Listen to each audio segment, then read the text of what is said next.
Hi everyone.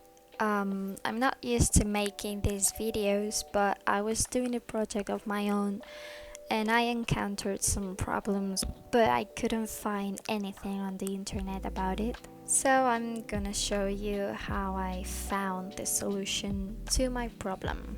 Now my project is a HD to the game where everything is 3D except the assets, which are 2D sprites.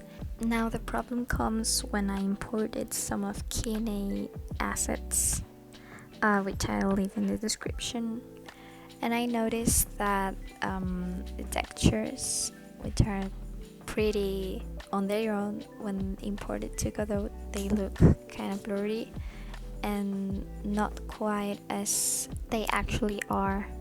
Like for example, if you get closer, you can actually see in the tiles as if there were another tiny quads, like different shades of green, but the texture is actually just a plain green. There's not supposed to be another green quads in there.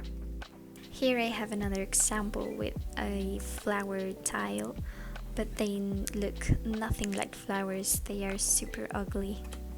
And so I found that the one thing causing this problem is the import settings.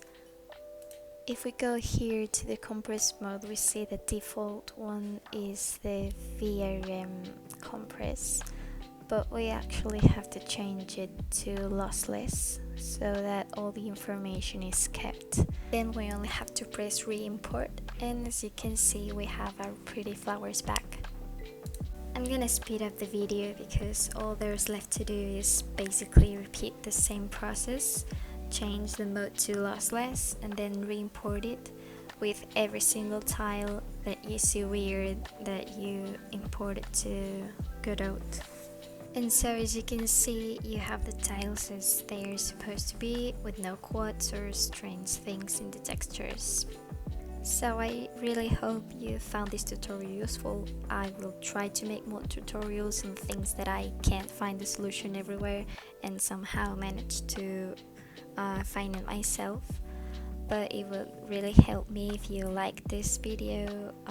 If you have anything you don't understand, I will read you in the comments, and so I'm here for you. And well, thank you for watching, I guess. I've never done this before. So bye.